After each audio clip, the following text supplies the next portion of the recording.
नमस्कार, ज़रिया TV news में आप सभी का स्वागत है। मैं हूं रश्मि नेगी बिष्ट और पेश है कुछ मुख्य समाचार। प्रधानमंत्री ने वर्चुअल वैश्विक वैक्सीन सम्मेलन को संबोधित किया। अंतर्राष्ट्रीय वैक्सीन गठबंधन गावी के लिए $1.5 करोड़ देने की प्रतिबद्धता। भारत और ऑस्ट्रेलिया ने अपने सहयोग का स्तर समग्र नीतिगत साझेदारी तक बढ़ाने का फैसला किया। कोविड रोगियों के स्वस्थ होने की दर लगभग 48% हुई।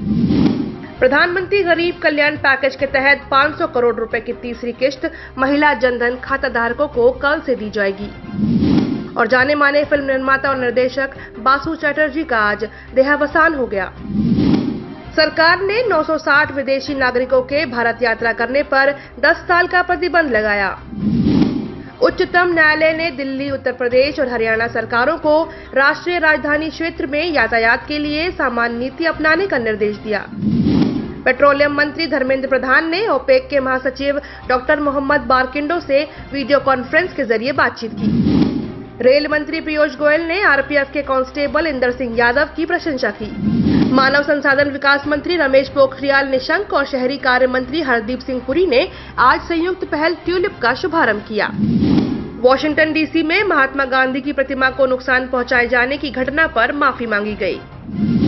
फ्रांस के राष्ट्रपति ने चक्रवाती तूफान अम्पुन से हुए जानमाल के नुकसान पर प्रधानमंत्री नरेंद्र मोदी के साथ एकजुटता व्यक्त की। आईएनएस जलाश्व भारतीय नागरिकों को स्वदेश लाने के अभियान के चौथे चरण के सिलसिले में मालदीव की राजधानी माले पहुंचा। श्रीलंका ने कोविड-19 महामारी के मद्देनजर निरंतर सहयोग के लिए भारत की सराहना की। बांग्लादेश में कोरोना संक्रमित लोगों की संख्या बढ़कर 14,657 हुई। केंद्रीय अंतर मंत्रालय दल पश्चिम बंगाल में चक्रवात अम्फन से हुए नुकसान के आकलन के लिए प्रभावित क्षेत्रों का दौरा करेगा। ओडिशा के 11 जिलों में इस महीने सभी सप्ताह में पूरा लॉकडाउन। असम सरकार ने मनरेगा के तहत 19,000 नए जॉब कार्ड जारी किए। अरुणाचल प्रदेश में कोविड-19 महामारी की रोकथाम के लिए स्कूल अध्यापक की स्वेच्छा से सेवाएं। और गुजरात में राज्यसभा के चुनाव से पहले कांग्रेस के 2 विधायकों ने इस्तीफा दिया। और अब खबर विस्तार से। विदेश मंत्रालय के प्रवक्ता अनुराग श्रीवास्तव ने बताया कि अब तक इस चरण में एयर इंडिया ने विदेश में फंसे भारतीय नागरिकों को स्वदेश लाने के लिए 103 उड़ानें संचालित की हैं। नौसेना भी श्रीलंका और मालदीव से भारतीय नागरिकों को स्वदेश लाई है। भारत ऑस्ट्रेलिया वर्चुअल शिखर सम्मेलन में अपने प्रारंभिक भाषण में श्री मोदी ने इस बात पर प्रसन्नता व्यक्त की कि दोनों देशों के आपसी संबंधों का दर्जा बढ़कर समग्र सामरिक साझेदारी के स्तर का हो गया है। प्रधानमंत्री ने कहा कि वैश्विक महामारी के इस दौर में समग्र सामरिक साझेदारी की भूमिका और भी महत्वपूर्ण होगी। प्रधानमंत्री गरीब कल्याण पैकेज के तहत 500 करोड़ रुपए की किश्त महिला जनधन खाता धारकों को कल से दी जाएगी।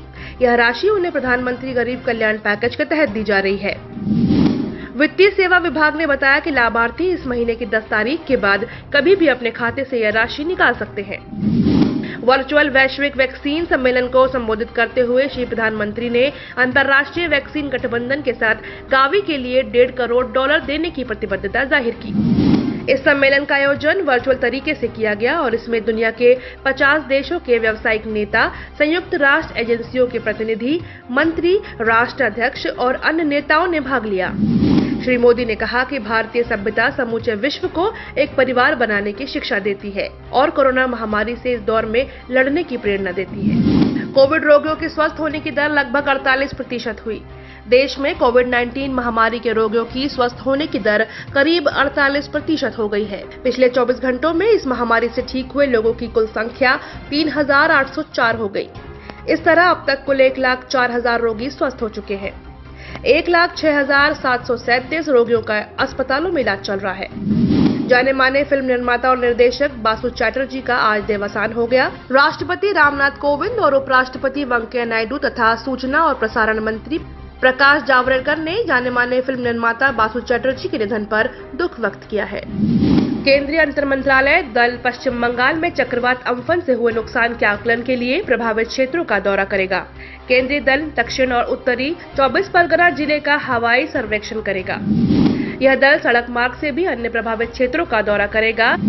केंद्र ने चक्रवात के असर से उबरने के लिए राज्य को 1,000 करोड़ रुपए देने की आरंभिक सहायता का आश्वासन दिया है। ओडिशा के 11 जिलों में इस महीने सभी सप्ताह में लॉकडाउन रहेगा। ये जिले हैं गंजम, पुरी, नयागढ़, खुर्दा, कटक, जगत सिंहपुर, केंद्रपाड़ा, जाजपुर, भद्रक, बालासोर और बांगलीर। राज्य में पिछले 24 घंटों के दौरान 90 और व्यक्ति कोरोना से संक्रमित पाए गए हैं। इन्हें मिलाकर राज्य में संक्रमित लोगों की संख्या 2478 हो गई है। चक्रवाती तूफान निसर्ग के कारण मुंबई में काफी नुकसान हुआ है। मौसम विभाग ने मध्य प्रदेश के कुछ भागों में तेज बारिश की चेतावनी जारी की है। मुंबई, ठाणे, पुणे, नासिक, अहमदनगर और औरंगाबाद जिलों समेत पूरे पश्चिमी तट पर आज सुबह से तेज हवाएं चल रही हैं और कई स्थानों पर वर्षा भी हो रही है। बड़ी संख्या में पेड़ और बिजली के खंभे उखड़ गए हैं। मुख्यमंत्री उद्धव ठाकरे आज वीडियो कॉन्फ्रेंसिंग के जरिए स्थिति का जायजा लेंगे। उत्तर प्रदेश और राजस्थान में सुरक्षित दूरी मानक के सामान्य गतिविधियां फिर से शुरू हो गई हैं। लॉकडाउन के अंतर्गत छूट देने के लिए राज्य सरकार ने कल नए दिशा निर्देश जारी किए हैं। राजस्थान में संग्रहालय, पुरातात्विक स्मारक, चिड़ियाघर, जैविक पार्क और अभ्यारण्यों सहित सभी पर्यटन स्थल आज से खोल दिए गए हैं। आज विश्व पर्यावरण दिवस है। संयुक्त राष्ट्र ने पर्यावरण के प्रति जागरूकता लाने के लिए इस महत्वपूर्ण आयोजन की शुरुआत की है।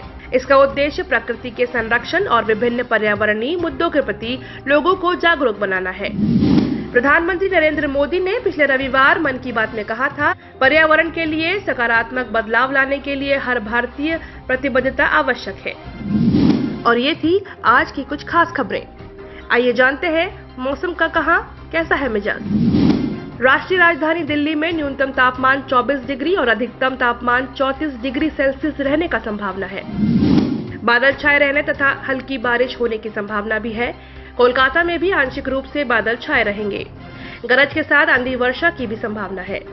न्यूनतम तापमान 27 डिग्री और अधिकतम 36 डिग्री सेल्सियस के आसपास ही रहेगा। वही बात करें मुंबई की, तो मुंबई में भी बादल छाए रहने और गरज के साथ वर्षा होने की उम्मीद है। यहाँ का न्यूनतम तापमान 28 डिग्री सेल्सियस और अधिकतम 33 डिग्री सेल्सियस रहने का अनुमान है। देश के दक्षिणी भाग में चेन्नई में आसमान साफ रहेगा और तापमान 29 से 40 डिग्री सेल्सियस के बीच रहेगा।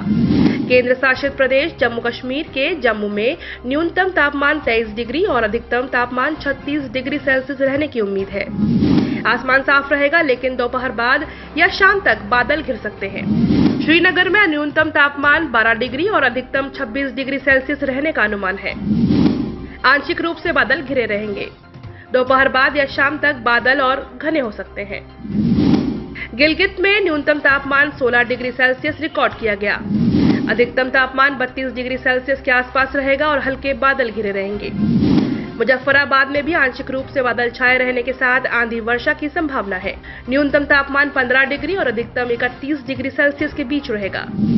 हमारे YouTube चैनल से जुड़ने के लिए ZATV न्यूज को सब्सक्राइब करें और नए वीडियो सबसे पहले आप तक पहुंचे, उसके लिए नीचे दिए गए बेल बटन को प्रेस करना ना भूलें। आज का न्यूज सेक्शन आपको कैसा लगा हमें कमेंट सेक्शन में जरूर बताएं। साथ ही इसे शेयर भी करें। और अभी दीजिए इजाजत, कल होंगे रूबरू आप सभी से इसी वक्त पर। बाकी और खबरों से जुड़ने के लिए लॉगिन करें हमारी वेबसाइट www.zatvnews.com। नमस्कार।